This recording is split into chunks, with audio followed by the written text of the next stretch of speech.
शनाया की फोन उठाते ही दूसरी तरफ से आवाज आई। शनाया, तुम्हें हमारी कंपनी के सबसे बड़े प्रोजेक्ट को तुमसे वापस लिया जा रहा है और साथ ही अब तुम इस कंपनी फैमिली बिजनेस से अलग रहोगी। तुम्हारा अब गिल कंस्ट्रक्शन से कोई वास्ता नहीं होगा। ये सुनकर शनाया के हाथों से मोबाइल नीचे गिर चुका था। अपने दादाजी के इस फैसले से शनाया एकदम से शॉक्ड होकर बैठ गई। अहान दौड़कर उसके पास आया और बोला, क्या हुआ? शनाया, किसका फोन था? अहान ने लैपटॉप की स्क्रीन पर वो मेल देखा जिससे शनाया ने पढ़ा था। तभी शनाया ने कहा, अब जो कुछ भी है ये मेरी सिरदर्दी है और इसे मैं खुद ही हैंडल कर लूंगी। इस मेल की वजह से मुझसे मेरा ड्रीम प्रोजेक्ट छीना गया। दादाजी ने कहा कि अब वो मुझसे ये प्रोजेक्ट वापस ले रहे हैं और इसी के साथ मुझे कंपनी से भी बाहर किया जा रहा है। इस पर अहान बोला, मगर ऐसा कैसे हो सकता है? एक प्रोजेक्ट न होने से कोई भी कंपनी से किसी को बाहर कैसे कर सकता है? और फिर अप्रूवल नहीं मिला तो उसमें आपकी क्या गलती है? जवाब में शनाया ने अपना सर नीचे झुकाए कहा, मैंने कहा ना कि इसे मैं खुद हैंडल कर लूंगी। तभी अहान बीच में ही बोल पड़ा, मेरे ख्याल से आपको अपने दादाजी से मिलकर इस मामले में बात करनी चाहिए। इतना बड़ा फैसला एक फोन पर नहीं हो सकता। अहान की बात पर शनाया बिना कुछ बोले वहां से जाने लगी। तभी अहान ने कहा, शनाया, सभी मुझे बस निकम्मा ही समझते हैं। शायद आप भी ऐसी समझती हो, मगर दूसरों पर विश्वास करके आपको क्या मिला? अब एक बार अपने इस निकम्मे पति को भी मौका देखकर देख लो। शनाया अपनी जगह से घूमी और अहान के पास आकर बोली, ओह, तो आप अपने आप को बड़ा 30 मार खां समझते हैं? क्या करेंगे आप? जवाब में अहान ने कहा, मेरे साथ चलो शनाया और अपने दादाजी से बात करो। शनाया से घूरती रही और फिर कुछ सोचकर कहा, चलो। फिर अहान उसे लेकर गिल कंस्ट्रक्शन के ऑफिस की तरफ निकल पड़ा। कुछ ही देर में वो दोनों शनाया के दादाजी आनंद गिल के ऑफिस में थे। आनंद ने शनाया की तरफ देखते हुए कहा, देखो शनाया, बिजनेस के मामले में मैं बहुत ही साफ। मैंने जो फैसला लिया उसे गुस्से या जज्बात में आकर नहीं लिया। यह नई बिल्डिंग का प्रोजेक्ट गिल कंस्ट्रक्शन का सपना था और इसे हर हाल में पूरा होना चाहिए। तुमसे काम नहीं हो पा रहा तो मैंने इसे अब शौर्य को हैंड ओवर कर दिया है। वही अब इसे संभालेगा। तुम अब आराम से घर में रह सकती। इस पर शनाया ने कहा, मगर दादाजी, ये प्रोजेक्ट मेरा भी सपना है। मुझे नहीं पता कि कहाँ कमी रह गई जो हमें अप्रूवल नहीं मिला, लेकिन मैं आपसे वादा करती हूँ कि हर हाल में ये अप्रूवल लेकर ही रहूंगी। मैं शौर्य को ये प्रोजेक्ट देने से पहले प्लीज मुझे एक आखिरी मौका दीजिए। आनंद गिल ने एक नजर उठाकर शनाया को घूर कर देखा और फिर कुछ सोचते हुए बोले, ठीक है, लेकिन ये काम आज ही होना चाहिए। शनाया ने हाँ में सर हिलाया और फिर अहान के साथ बाहर आ गई। शौर्य शनाया का ही कजिन था जो हमेशा से ही शनाया को बिजनेस से बाहर करना चाहता था। उसकी हसरत थी कि एक दिन वो इस बिजनेस अंपायर को हासिल कर ले और इसके लिए शनाया को वो हर हाल में पीछे छोड़ना चाहता था। शौर्य के पिता नीरज भी इस काम में उसका बखूबी साथ दे रहे थे। अहान और शनाया अब म्युनिसिपैलिटी के उस सरकारी ऑफिस पहुंच चुके थे जहां से उन्हें अप्रूवल लेना था। तभी शनाया ने वहां से शौर्य को बाहर आते हुए देखा तो चौंक पड़ी। शौर्य शनाया की तरफ देखकर एक कुटिल मुस्कान के साथ उसके करीब आते हुए बोला, ओ, अप्रूवल के लिए आए हो? मगर कुछ नहीं हो सकता शनाया, उस ऑफिसर को मैंने खरीद लिया है। शनाया ने शौर्य को घूर कर देखा और अहान के साथ अंदर बढ़ गई। उस वक्त वहां पर कोई मीटिंग चल रही थी जब शनाया वहां पहुंची। शनाया एक ऑफिसर के सामने आकर गुस्से में बोली, मिस्टर सक्सेना, मुझे आपसे कुछ बात करनी है। सक्सेना नाम का वो शख्स उठकर मुस्कुराते हुए बोला, कहिए शनाया जी, कैसे आना हुआ? अहान सब कुछ अपने सामने होते हुए देख रहा था। इधर शनाया ने सक्सेना से कहा, शहर में बन रही गिल कंस्ट्रक्शन के बिल्डिंग के लिए जो भी जरूरी डॉक्यूमेंट्स हैं वो सारे कंप्लीट हैं। हर जगह सभी नियमों का पालन किया गया है। बावजूद इसके हमें अप्रूवल नहीं मिला। क्या मैं जान सकती हूँ ऐसा आपने क्यों किया? तभी शनाया के पीछे से किसी औरत की आवाज आई, मैंने ही ऐसा करने से मना किया था। अहान और शनाया ने पलटकर उस औरत को देखा तो शनाया एकदम से चौंक पड़ी। अचानक ही शनाया के मुंह से निकला, कामिनी, तुम यहाँ? जवाब में कामिनी मुस्कुराते हुए उसके पास आई और बोली, हाँ मैं यहाँ यही तो काम करती हूँ मैं। और ये जिस सक्सेना से तुम बात कर रही हो ये मेरा पति है शनाया। शनाया एकदम से भौचक्की होकर कामिनी की तरफ देखने लगी। तभी कामिनी ने कहा, जब मैंने देखा कि तुम्हें हमारा अप्रूवल चाहिए तो मैंने ही इन्हें ऐसा करने से मना कर दिया। आज मेरा पति ऐसी जगह पर है जहां पर वो तुम्हारा काम बना भी सकता है और बिगाड़ भी सकता है। वैसे भी तुम तो बहुत पैसे वाली हो ना, तो करवा लो अपना काम, जिससे भी करवा सको। इतने में शनाया बोल पड़ी। कामिनी, जो कुछ भी हुआ था उसमें मेरी गलती थी, मैं नासमझ थी। प्लीज उस बात को अब भूल जाओ। और तभी कामिनी उसकी बात काटकर बीच में ही बोल पड़ी। मैं नहीं भूल सकती शनाया, मैं उस दिन को नहीं भूल सकती जब मेरी शादी तय हुई थी और ये बात मैं तुम्हारे साथ सभी सहेलियों को बता रही थी। तब तुमने मेरे बेरोजगार पति के बारे में सुनकर उसका मजाक उड़ाया था, मेरा मजाक उड़ाया था। सभी सहेलियां मुझ पर हंस रही थी और मैं रोते हुए वहां से आई थी। इस पर शनाया ने कहा, कामिनी, वो मेरी नासमझी थी, मैं आज भी उस बात के लिए शर्मिंदा हूं। पूरा स्टाफ और आहान भी उनकी बातें सुन रहा था। आहान को समझ नहीं आ रहा था कि ऐसी स्थिति में वो क्या करे। तभी कामिनी ने कहा, शर्मिंदा होने से काम नहीं चलेगा शनाया, उस दिन का बदला तुम्हें आज चुकाना होगा। बेइज्जती के बदले बेइज्जती होनी चाहिए। शनाया ने सवालिया नजरों से उसे देखते हुए पूछा। मतलब? कामिनी ने एक नजर आहान की तरफ देखा और कहा, ये तुम्हारा पति है ना, इसने कौन से बड़े झंडे गाड़ दिए हैं शनाया? ये तो मेरे पति के बराबर भी खड़े होने की औकात नहीं रखता है, और सुना है कि ये घर जमाई बनकर रहता है। शनाया ने गुस्से से भरी धीमी आवाज में कहा, कामिनी, तुम गलती कर रही हो। जवाब में कामिनी एक ठहाका मारकर हंसते हुए बोली, अभी मैंने कुछ बोला ही कहा है शनाया। ठीक है, अब सुनो, अगर तुम्हें अप्रूवल चाहिए तो तुम्हारे पति को यहाँ मौजूद पूरे स्टाफ के सामने उससे हाथ जोड़कर गिड़गिड़ाकर अप्रूवल की भीख मांगनी होगी। कामिनी! शनाया एकदम से चिल्ला पड़ी। जवाब में कामिनी ने दरवाजे की तरफ उंगली करके कहा, बाहर जाने का रास्ता उधर है शनाया। बेबसी से शनाया ने अपने होंठ काट लिए और फिर वापस दरवाजे से बाहर निकल आई। शौर्य बाहर ही उसका इंतजार कर रहा था। वो शनाया के पास आते हुए बोला, ओह, शायद काम नहीं हुआ। So sad. अब तो तुम्हें ये प्रोजेक्ट मेरे हवाले करना होगा। और तो और आनंद दादों की नजरों में अब तुम किसी काम की नहीं रही, तो अब तुम्हें कंपनी भी छोड़नी पड़ेगी। खैर, तुम टेंशन मत लो शनाया, मैं सब कुछ संभाल लूंगा। तुम घर पर आराम करो अपने निकम्मे पति के साथ। अब निकम्मी बीवी।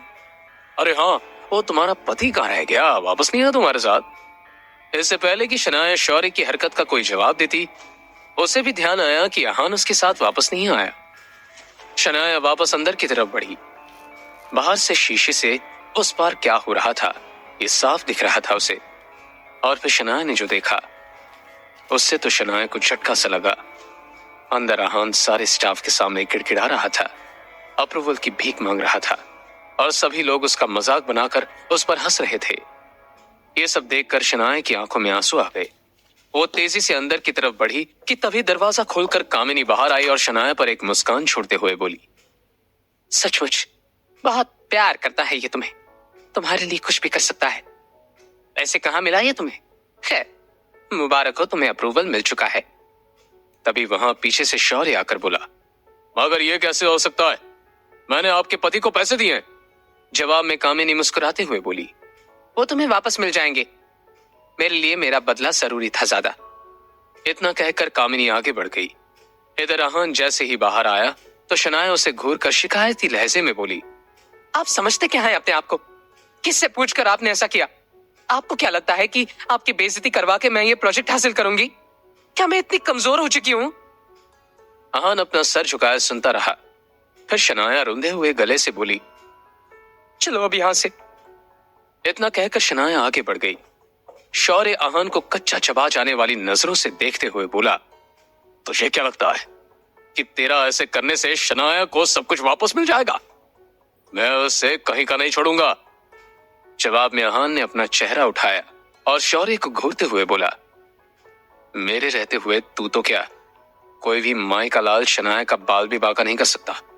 इस पर शौर्य ने कहा, ओ, लेकिन कब तक तू शनाया का साथ देगा? देखना, मैं तुम दोनों का रिश्ता ही खत्म कर दूंगा। आहान एक फीकी मुस्कान के साथ बोला, कोशिश करके देख ले, जल जाएगा। इतना कहकर आहान आगे बढ़ गया। जल्दी आहान शनाया को लेकर अब वापस घर जा चुका था। अभी वे घर पहुंचे ही थे कि तभी शनाया के मोबाइल पर दादा आनंद का कॉल आया। बेटा शनाया, तुम्हारी कामयाबी की खुशी में हमने आज पुराने घर पर पार्टी रखी है, तुम आन के साथ आ जाना। ये सुनकर शनाया खुशी से बोली, जी दादाजी, थैंक यू, हम आ जाएंगे। कहकर शनाया ने फोन रख दिया। आहान उसे इतना खुश देखकर उसके पास आकर बोला, क्या हुआ? जवाब में शनाया चहकते हुए बोली, दादाजी ने आज अपने पुराने घर पर पार्टी रखी है, हम दोनों को बुलाया है। फिर अचानक ही वो थोड़ा सा सख्त चेहरा बनाते हुए बोली, मेरा मतलब है पार्टी में बुलाया है, अगर इसमें इतना खुश होने वाली बात नहीं है। उन्होंने कहा है कि आप मुझे छोड़ने चलोगे। आहान भी अंदर ही अंदर काफी खुश था, मगर उसने अपने चेहरे पर जाहिर नहीं होने दिया। उसने अपनी अलमारी खोली तो देखा वहां नए नए सूट के कई सेट लगे हुए थे। आहान ने हैरानी से शनाया की तरफ देखा तो शनाया ने कहा, इतना हैरान होने की जरूरत नहीं है, मैंने अपने लिए कुछ कपड़े मंगवाए थे, जो मुझे पसंद नहीं आए तो दुकानदार पैसे वापस नहीं कर रहा था, इसलिए आपके लिए कुछ मंगवा लिया, चलते समय इन्हें पहन लेना। इतना कहकर शनाया दूसरे कमरे में चली गई। तभी शनाया के मोबाइल पर शगुन का कॉल आने लगा, जिसे शनाया ने उठा लिया। दूसरी तरफ से शगुन की आवाज आई, शनाया, ये शॉपकीपर कह रहा है कि तूने आहान के लिए स्पेशल ऑर्डर देकर सूट बनवाया है, ये चल क्या रहा है? जवाब में शनाया ने कहा, मैं आहान के लिए कुछ करूं तो इसमें गलत क्या है? फोन रखो, बाद में बात करेंगे। ये कहकर शनाया ने फोन रख दिया। शाम हो चुकी थी और सभी बड़े लोग पार्टी में आ चुके थे। आहान और शनाया को देखकर शौर्य और शगुन के मन में कुछ और ही चल रहा था। शगुन ने शौर्य के पास आकर कहा, मैंने एक काम दिया था आहान को, वो भी नहीं किया इसने, आजकल बहुत सर पर चढ़ा जा रहा है। जवाब में शौर्य हाथ में मौजूद ड्रिंक का एक सिप लेते हुए बोला, इसके लिए मैंने कुछ सोचा है, कुछ ऐसा जिससे ये जोड़ी जितनी ज्यादा खूबसूरत दिख रही है ना, लोग इन पर उतना ही थूकेंगे। बस एक प्लान है जिसमें तुम्हें मेरा साथ देना होगा। शगुन ने सवालिया नजरों से शौर्य की तरफ देखा। आखिर क्या प्लान आया है शौर्य के दिमाग में, जानने के लिए बने रहिए इस कहानी के साथ। शौर्य की बात सुनकर शगुन उसका चेहरा देखते रह गई। तभी शौर्य ने कहा, इस पार्टी में कुछ तो ऐसा होना चाहिए जिससे शनाया और आहान दोनों की बेइज्जती हो, और इसमें गलती भी आहान की ही होनी चाहिए। इस पर शगुन ने पार्टी में चारों तरफ नजरें दौड़ाते हुए कहा, लेकिन कैसे होगा ये? तभी शौर्य की नजर शनाया पर पड़ी, जो अब आहान से थोड़ा दूर होकर एक तरफ चली गई थी। और फिर शगुन के पति गौरव ने जब शनाया को वहां अकेला देखा तो वहीं उस तरफ बढ़ गया। गौरव हमेशा से ही शनाया को पसंद करता था, मगर फिर उसकी शादी शगुन के साथ हो गई। बावजूद इसके गौरव अब भी कोई मौका नहीं छोड़ता था, इसलिए अब भी वो शनाया पर ट्राई करता रहता था। हाँ, ये बात अलग थी कि शनाया गौरव को जरा भी भाव नहीं देती थी। तभी शगुन ने आहान की तरफ देखकर शौर्य से कहा, आज इस गरीब फटीचर के ऊपर इतना महंगा सूट मुझे सही नहीं लग रहा, ये शनाया कुछ ज्यादा ही भाव देने लगी है इसे। इस पर शौर्य ने कहा, कुछ ज्यादा ही उछल रहा है ये, अब देख मैं क्या करता हूँ। तो फिर देखो अब मैं क्या करता हूँ। कहते हुए अपने हाथ में शराब का गिलास लिए शौर्य आहान की तरफ बढ़ गया। तो उसने दूर से ही थोड़े ऊंची आवाज में कहा, अरे आहान, आज ये सूट कहाँ से मारा? ओ, लगता है अब ये निकम्मा पति अपनी बीवी के पैसों पर पलने लगा है, वरना तुम्हारी औकात कहाँ जो इतने महंगे सूट की तरफ देख भी सको। वहां मौजूद आसपास खड़े कई लोग आहान की तरफ देखकर हंसने लगे। तभी वहां पर शगुन भी अपने हाथ में शराब का गिलास लिए आई और बोली, अरे जीजा जी, ये शौर्य कुछ भी बोलता है, आप इसकी बातों का बिल्कुल भी बुरा मत मानना। हमारे जीजा जी घर जमाई है तो क्या हुआ, आखिर घर जमाई अपने ससुराल के टुकड़ों पर पलता है, और फिर अगर आप अपने बीवी के खर्चे पर पल रहे हैं तो इसमें गलत क्या है?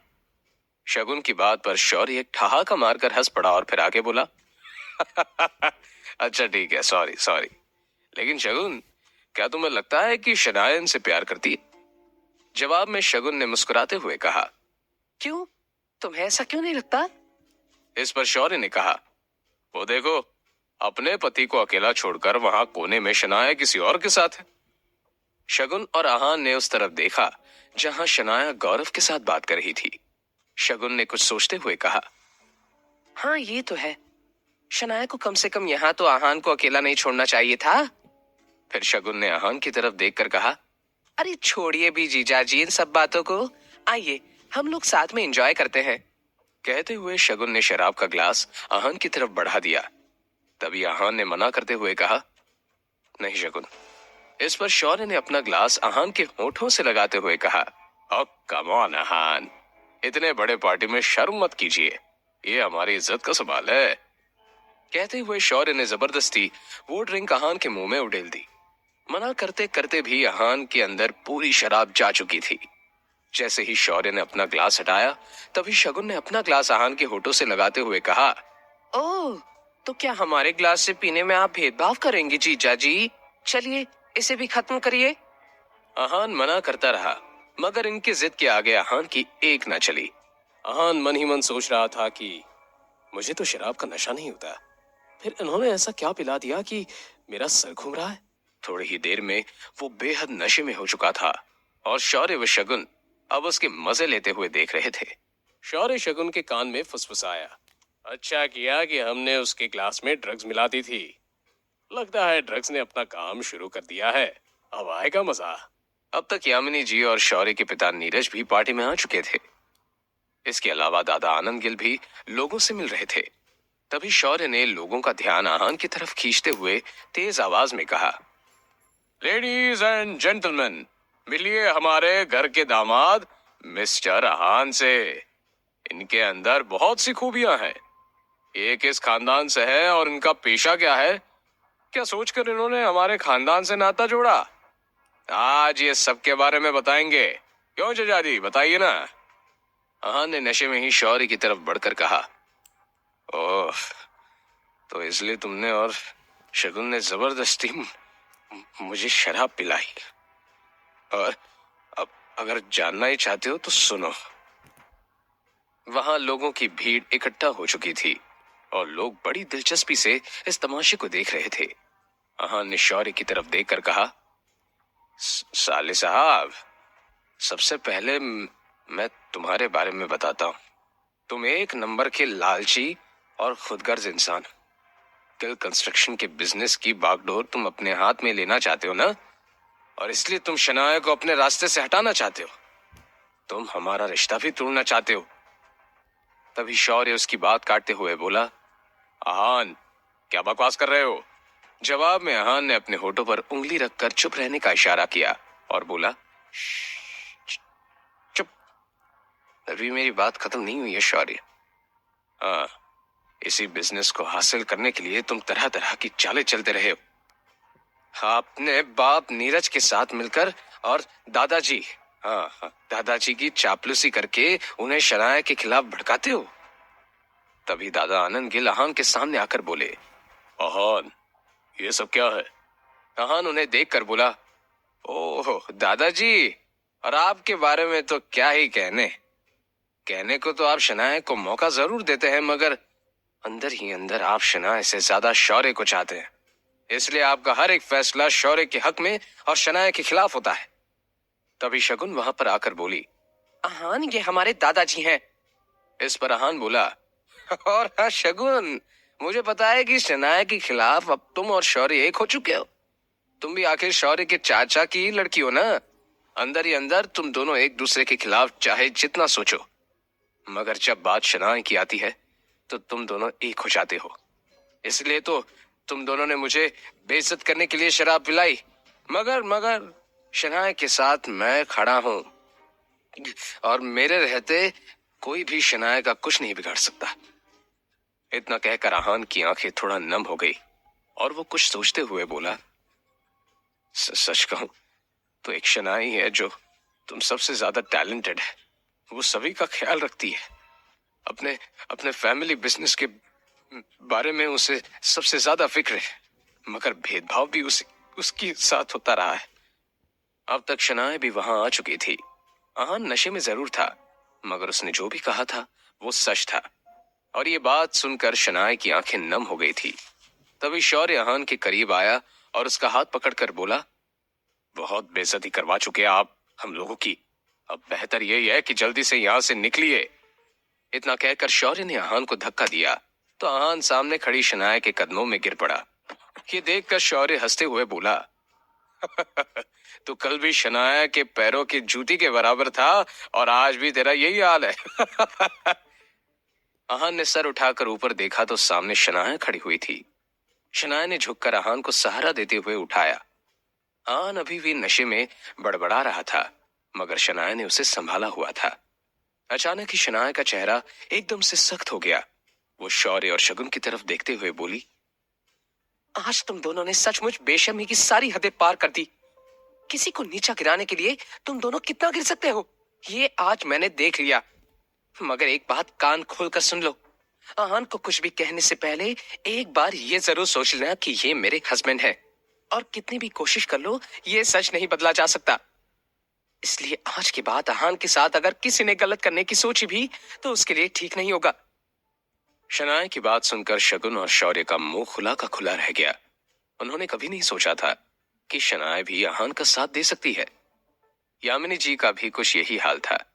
तभी यामिनी जी शौर्य के पास आकर बोली, ये सब क्या ड्रामा है शौर्य? इस पर शौर्य ने कहा, यह आहान हमारे खानदान पर धब्बा बन चुका है आंटी, और शनाया इस धब्बे के साथ ही जीना चाहती है। जवाब में यामिनी जी एक लंबी सांस लेकर बोली, लेकिन अब कर भी क्या सकते हैं? शनाया के पिता ने इसे जबरदस्ती हमारे गले बांध दिया है। शौर्य मुस्कुराते हुए बोला, कर सकते हैं, अगर आप चाहें तो हम इनका रिश्ता खत्म कर सकते हैं। यामिनी जी ने हैरानी से पूछा, मगर कैसे?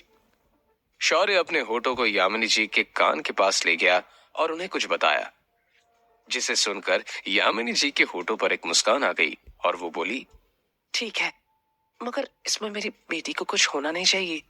शौर्य मुस्कुराते हुए बोला, आप फिक्र मत कीजिए। इधर शनाया अब किसी तरह आहान को पार्टी से लेकर बाहर आ गई थी। बाहर आकर उसे अपनी कार में बिठाया और वहां से घर निकल गई। शनाया ये समझ गई थी कि जो कुछ भी हुआ उसे भड़काने वाले शौर्य और शगुन ही थे, मगर ये सोचकर शनाया अच्छा फील कर रही थी कि आहान ने जो कुछ भी कहा वो सच था। आज आहान ने वो सब कह दिया था जो बहुत सालों से शनाया के दिल में था। आहान को ले जाकर शनाया ने उसे बेड पर लिटाया तो आहान अभी भी उसे पकड़े हुए था, और उस समय शनाया आहान के सीने पर ही गिर पड़ी, मगर आहान उसके गले में हाथ डाले हुए था। वो शनाया को जैसे छोड़ना ही नहीं चाहता था। नशे में ही आहान के मुंह से आवाज निकली, शनाया, मैं आपसे बहुत प्यार करता हूँ Shanaya, I love you. Sorry, आज जो भी हुआ मगर उसमें मेरी मेरी गलती नहीं थी। ये सब हमें अलग करना चाहते हैं, पर मैं ऐसा नहीं होने दूंगा। मैं हर हाल में आपके साथ रहूंगा, आपको कभी अकेला नहीं छोड़ूंगा। ये सुनकर शनाया के होठों पर मुस्कान आ गई। उसने ब्लैंकेट से आहान को कवर किया और फिर अपने कमरे में चली गई। रात भर शनाया आहान के बारे में सोचती रही। उसे नींद ही नहीं आ रही थी। करवट बदलते हुए सुबह हो चुकी थी जब शनाया की आंख लगी। आहान जल्द ही उठ गया था। उसे सब कुछ याद था कि रात की पार्टी में क्या हुआ। आहान ये सोचकर घबरा रहा था कि वो शनाया को कैसे फेस करेगा। किचन से आ रही कुछ आवाज को सुनकर शनाया की नींद खुली। जैसे ही वो उठी तो सामने आहान 2 कप कॉफी लिए खड़ा था। उसने शनाया से कहा, गुड मॉर्निंग, सॉरी, कल पार्टी में जो हुआ उसके लिए बहुत शर्मिंदा हूं। मेरे कारण कल फिर आपको प्रॉब्लम हुई। शनाया ने घूर कर आहान को देखा और फिर एक लंबी सांस लेकर बाथरूम की तरफ बढ़ गई। आहान ने आवाज देकर कहा, कल के लिए सॉरी, कॉफी तो ले लो। जवाब में शनाया ने कहा, मुझे फ्रेश होना है, वापस आकर पी लूंगी। इतना कहकर शनाया बाथरूम की तरफ बढ़ गई। आहान फिर से किचन की तरफ बढ़ गया। तभी शनाया कुछ लेने के लिए किचन में वापस आई तो उसने देखा कि आहान आटा गूंथने की कोशिश कर रहा है। आहान के नाक पर खुजली हो रही थी तो उसने शनाया से कहा, मेरी नाक पर खुजली। शनाया ने घूर कर उसे देखा तो आहान चुप हो गया और खुद के हाथों से ही नाक पर हाथ फेरा। ऐसा करने से उसके पूरे चेहरे पर आटा लग गया। शनाया आगे बढ़कर पानी ले रही थी जब उसने आहान के चेहरे की तरफ देखा। उसे देखते ही शनाया के मुंह से हंसी निकल गई, मगर उसने कुछ भी जाहिर नहीं होने दिया। अपनी हंसी काबू में किए वो बाथरूम में घुस गई और खिलखिलाकर हंस पड़ी। उसकी हंसी की आवाज आहान ने भी सुनी और उसके चेहरे पर भी मुस्कान आ गई। तभी आहान का मोबाइल बजा और उसने अपने हाथ धोकर मोबाइल पर देखा तो विक्रम का फोन था। आहान ने फोन उठाकर कहा, अब आपने फोन क्यों किया है?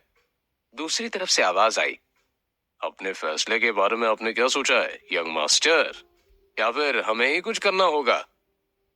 आहान कुछ देर खामोश रहकर बोला, मैं आपसे पहले भी कह चुका हूं कि मेरा पीछा छोड़ दीजिए और आगे से मुझे फोन मत करिएगा। मैं नहीं चाहता कि किसी को भी ये पता चले कि मैं एक अमीर ज्यादा हूं। ये बात सीक्रेट ही रहनी चाहिए। इतना कहकर आहान ने फोन काट दिया और उसे एक साइड में रख दिया। फिर वो शनाया के लिए नाश्ता तैयार करने लगा। कुछ देर बाद शनाया वापस आई और कपड़े निकालने के लिए अपने वार्डरोब की तरफ बढ़ गई। और फिर जैसे ही उसने अलमारी खोली तो सामने देखते ही हैरान रह गई। शनाया किचन में गुस्से से आकर आहान को देखने लगी। आखिर अब क्या किया है आहान ने? क्या है आहान के सीक्रेट अमीर ज्यादा होने की कहानी? क्या प्लान है शौर्य का? जानने के लिए बने रहिए इस कहानी के साथ। शनाया आहान को खड़ी घूरे जा रही थी और जब आहान ने उसे इस तरह से देखा तो लड़खड़ाती जुबान में पूछा, क्या क्या हुआ शनाया? जवाब में शनाया ने उसके सामने एक कागज रख दिया जो उसे अलमारी से मिला था। उसे आहान ने ही रखा था जिस पर सॉरी लिखा हुआ था। आहान ने उस तरफ देखते हुए कहा, हाँ वो कल जो हुआ। तभी शनाया ने रूखे स्वर में कहा, इट्स ओके, मुझे ऑफिस जाना है, इसलिए बार बार एक ही बात बोलना बंद करो। जवाब में आहान ने हाँ में सर हिलाया। किचन से निकलने के बाद आहान भी जल्दी रेडी हो गया क्योंकि उसे भी अपने बैंक जाना था। दोनों ने साथ में नाश्ता किया और फिर नीचे आ गए। तभी आहान ने शनाया की तरफ उसका सनग्लास बढ़ाते हुए कहा, ये आप शायद ऊपर ही भूल गई थी, लगा लीजिए वरना आपका सिर दर्द शुरू हो जाएगा। शनाया ने अपने चेहरे पर बिना कोई एक्सप्रेशन लाए उससे ले लिया और अपनी कार में बैठ गई। इधर आहान ने बाइक स्टार्ट की। दोनों अपने मंजिल की तरफ निकल पड़े। तभी शनाया ने पीछे से हॉर्न बजाया तो आहान ने पलट कर देखा। शनाया ने वापस कार उसकी जगह लगाई और आहान के पास आकर बोली, क्यों ना मैं इस बाइक से ही चलूं, ट्रैफिक में आसानी होगी।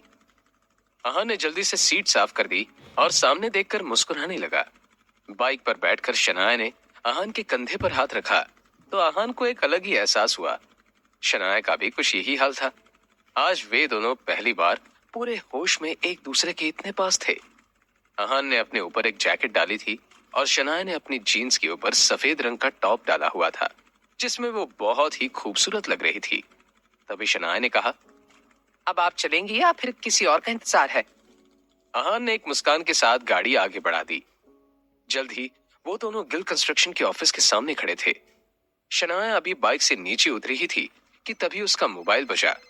शनाया ने देखा कि उसकी माँ यामिनी जी का फोन है तो उसने झट से उठा लिया।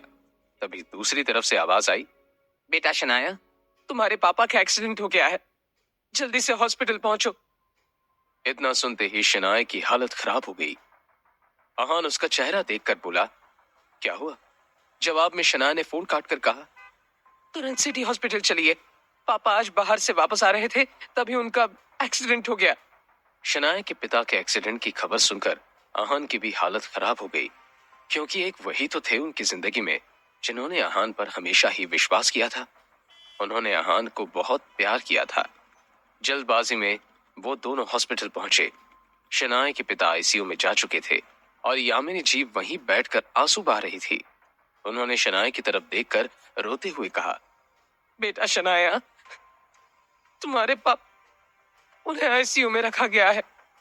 तभी शनाया ने उन्हें चुप कराते हुए कहा, शांत हो जाइए मम्मी, सब ठीक हो जाएगा, मैं पता करती हूँ। अब तक आहान डॉक्टर के पास पहुंचकर उनकी हालत पूछ रहा था। क्या बात है डॉक्टर, कैसी हालत है अब उनकी? इस पर डॉक्टर ने जवाब दिया, जब उन्हें लाया गया था तो उनकी हालत बहुत खराब थी, लेकिन अभी उनकी हालत स्थिर है। फिर भी हम उन्हें निगरानी में रख रहे हैं। फिलहाल तो उम्मीद है कि उनकी हालत में सुधार होगा, पर कुछ और होने की आशंका से हम इनकार भी नहीं कर सकते। इतना कहकर वो डॉक्टर वहां से चले गए। आहान, शनाया और यामिनी जी का पूरा दिन कश्मकश में बीत गया। शाम होने को आई थी और अब भी वे सब हॉस्पिटल में मौजूद थे। शनाया की हालत आहान से देखी नहीं जा रही थी। तभी कुछ सोचते हुए आहान ने शनाया के पास जाकर कहा, अब आप मां को घर लेकर निकल जाइए शनाया, मैं अंकल की देखभाल के लिए यहाँ हूं, जैसे भी होगा मैं आपको फोन करता रहूंगा। इस पर शनाया ने कहा, मैं यहाँ से पापा को छोड़कर कैसे जा सकती हूँ, उनकी हालत। तभी आहान बीच में ही शनाया की बात काट कर बोला, देखो शनाया, अंकल के लिए मेरा प्यार आपसे कम नहीं है। उनके मेरे ऊपर जो एहसान है, मैं उसका बदला कभी नहीं चुका सकता। वो मेरे लिए भगवान के समान है। इसलिए मैं कहता हूं कि आप भी खुद के ऊपर ध्यान दीजिए और माँ को लेकर घर जाइए। यहाँ मैं सब कुछ संभाल लूंगा। आहान के बहुत रिक्वेस्ट करने पर शनाया मान गई और फिर वो यामिनी जी को अपने साथ लेकर घर निकल गई। कुछ ही देर में शनाया अपने कमरे पर और यामिनी जी अपने घर पर थी। इधर आहान अभी हॉस्पिटल में एक जगह बैठा हुआ था जब डॉक्टर ने उसके पास आकर कहा, देखिए, मिस्टर शेखर की हालत अचानक ही बहुत ज्यादा बिगड़ती जा रही है। जल्द ही उनका ऑपरेशन करना होगा। ये बात सुनकर आहान एकदम से हड़बड़ा गया और लड़खड़ाती जुबान में पूछा, पर आपने तो कहा था कि उनकी हालत स्थिर है, फिर अचानक ऐसा क्या हो गया? जवाब में उस डॉक्टर ने कहा, इस बारे में हम कुछ भी ठीक से नहीं कह सकते, मगर उनका ऑपरेशन जल्द ही नहीं किया तो उनकी जान को खतरा हो सकता है। इस पर आहान ने कहा, तो फिर आपको किसका इंतजार है डॉक्टर? आप ऑपरेशन शुरू कीजिए। तभी डॉक्टर ने कहा, ओके फाइन, कुछ डॉक्यूमेंट्स आपको भरने होंगे और बिल काउंटर पर जाकर 15 लाख भर दीजिए। हम ऑपरेशन की तैयारी शुरू करते हैं।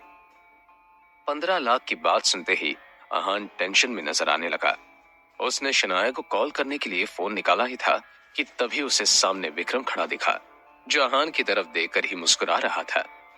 उसे देखते ही आहान के दिमाग में ढेर सारे डाउट्स आ गए और वो विक्रम के पास जाकर बोला, आप यहाँ क्या कर रहे हैं? जवाब में विक्रम मुस्कुराते हुए बोला, वैसे शनाया इतने पैसों का इंतजाम आसानी से कर लेगी, लेकिन आपको क्या लगता है यंग मास्टर कि ये सब अपने आप हो गया? उसकी बात सुनकर आहान की आंखें सिकुड़ गई। तभी विक्रम ने आके कहा, ये एक्सीडेंट तुम्हारे पिता के कहने पर ही कराया गया है। ये सुनकर आहान को झटका सा लगा। एक पल को उसे यकीन नहीं हुआ कि सामने खड़ा विक्रम सच बोल रहा है और विक्रम के चेहरे से मुस्कान गायब नहीं हुई थी। अगले ही पल आहान का पूरा चेहरा गुस्से से लाल हो गया और उसने कहा, आपकी हिम्मत कैसे हुई ऐसा करने की? इस पर विक्रम ने कहा, आदित्य रायजादा की हिम्मत इतनी ज्यादा है कि अपने एक इशारे पर इंडिया का बाजार हिला सकते हैं। फिर ये तो एक मामूली एक्सीडेंट है। आहान ने गुस्से में कहा, ये आपने सही नहीं किया है, आपको इसकी कीमत चुकानी पड़ेगी। विक्रम फिर से बोला, बस 15 लाख ही तो है इसकी कीमत और मैं ये चुकाने के लिए तैयार हूँ। बस आपको अब रायजादा ग्रुप को अपनाना होगा। इस कंपनी के सामने 15 लाख ऊंट के मुंह में जीरे के जैसे। इस पर आहान ने कहा, ये रुपए तो तुम्हें ही भरने होंगे और अंकल के एक्सीडेंट का हिसाब मैं बाद में लूंगा, लेकिन मैं तुम्हारी बात कभी भी नहीं मानूंगा। जवाब में विक्रम ने कहा, अगर मैं पैसे न भी दूं तब भी तुम्हारा काम नहीं रुकेगा यंग मास्टर, क्योंकि आपके पास शनाया है। लेकिन सोचो, अगर शनाया को पता चला कि उसके पापा का एक्सीडेंट इसलिए हुआ है क्योंकि तुमने हमारी बात नहीं मानी, अगर उसे ये पता चला कि तुम्हारा रायजादा खानदान से ताल्लुक होना इस एक्सीडेंट की वजह है, तो क्या वो कभी आपको माफ करेगी? मेरा ख्याल है जो रिश्ता अभी धीरे धीरे सही हो रहा है वो भी खत्म हो जाएगा। आहान विक्रम के चेहरे की तरफ देखता रह गया। सच में विक्रम ने बड़ी ही शातिर चाल चली थी और आहान को यह अफसोस हो रहा था कि अभी तक वो इस साजिश को समझ क्यों नहीं पाया था। तभी विक्रम ने आके कहा, और हाँ, अगर आपने हाँ नहीं की तो आप अपने पिताजी को जानते हैं। ये सब यही नहीं रुकने वाला, शनाया भी है। शनाया का नाम सुनते ही आहान एकदम से घबरा गया। उसने विक्रम को रोकते हुए कहा, ओके ओके, आप ऐसा कुछ भी नहीं करेंगे जिससे शनाया उसकी फैमिली और मुसीबत में आए। मैं आपकी बात मानने के लिए तैयार, मगर ये बात बाहर नहीं आनी चाहिए कि मैं कौन हूं और ये सब मेरी वजह से हुआ है। आहान का जवाब सुनकर विक्रम मुस्कुराने लगा। तभी सामने से आहान को शनाया आती हुई दिखी। उसके हाथ में एक टिफिन था। विक्रम उसे देखते ही वहां से चला गया। आहान ने शनाया को उसके पापा की हालत के बारे में बताया और फिर जरूरी फॉर्मेलिटी पूरी करने के बाद उनका ऑपरेशन शुरू हो गया। कुछ देर में डॉक्टर ने खबर सुनाई कि अब शेखर की हालत सही है। ये सुनकर दोनों ने राहत की सांस ली। फिर शनाया ने आहान की तरफ टिफिन बढ़ाते हुए कहा, मैं ये खाना पापा के लिए बनाकर लाई थी। सोचा था उनकी हालत ठीक होगी तो खिला दूंगी। फिलहाल इसे आपको खाना होगा। अहान को सच में भूख लगी थी। उसने टिफिन खोला तो अंदर भिंडी की सब्जी रखी थी जो अहान को बहुत पसंद थी। तभी उसे शनाया की बात याद आई कि उसने खाना पापा के लिए बनाया था, मगर उसके पापा शेखर को तो भिंडी से सख्त नफरत थी और ये बात शनाया अच्छे से जानती थी। मतलब साफ था कि शनाया ने ये खाना अहान के लिए ही बनाया था, मगर इस बात को वो जताना नहीं चाहता था। ये सोचकर अहान के चेहरे पर एक मुस्कान आ गई। शेखर को आईसीयू से बाहर शिफ्ट कर दिया गया था और शनाया उन्हीं के पास थी। इधर अहान ने टिफिन खत्म ही किया था कि तभी उसके मोबाइल पर शगुन का कॉल आ गया। फोन उठाते ही दूसरी तरफ से आवाज आई, अहान जीजू प्लीज मुझे बचा लीजिए वरना मैं बर्बाद हो जाऊंगी। अहान ने पूछा, ये क्या नया नाटक है शगुन? इस पर शगुन ने रोते हुए कहा, जीजू देव मल्होत्रा के क्लब में कुछ लोग मेरे साथ जबरदस्ती कर रहे हैं। गौरव और शौर्य का भी नंबर नहीं लग रहा, इसलिए आपको कॉल किया। अब जल्दी। शगुन ने इतना कहा था कि तभी किसी ने उसके हाथ से मोबाइल छीनकर नीचे फेंक दिया। फोन पर अहान उसकी चीख और कुछ गुंडों की आवाज सुन पा रहा था। आज कहाँ बचकर जाओगी हमसे? बिना हमारी हसरत पूरी किए तुम नहीं जा सकती, कोई भी बचाने नहीं आएगा तुम्हें। तभी शगुन की एक चीख गूंजी और वे सभी गुंडे जोर जोर से हंसने लगे। शगुन के रोने की आवाज और गुंडों के हंसने की आवाज अहान के कानों में साफ पड़ रही थी। अहान दौड़ते हुए शनाया के पास पहुंचा और बोला, शनाया मुझे कुछ जरूरी काम है, मैं बस कुछ देर में आता हूं। शनाया ने पलटकर कुछ कहना चाहा, मगर अहान वहां से जा चुका था। जैसे ही अहान देव मल्होत्रा के क्लब में पहुंचा तो वहां पर कोई भी नहीं था। पूरा क्लब खाली था। उसे किसी साजिश की बू आ रही थी। धड़कते दिल से अहान थोड़ा और अंदर बढ़ा कि तभी पीछे से किसी ने हाथ से रुमाल लेकर उसके नाक को तेजी से दबा दिया। अहान कुछ पल छूटने की कोशिश करता रहा और अंत में बेहोश होकर नीचे गिर पड़ा। तभी वहां दो चेहरे नजर आए। बेहोश पड़े अहान के सामने शगुन और शौर्य खड़े मुस्कुरा रहे थे। आखिर क्या होने वाला है अहान के साथ? क्या है शौर्य और शगुन की साजिश? जानने के लिए बने रहिए इस कहानी के साथ।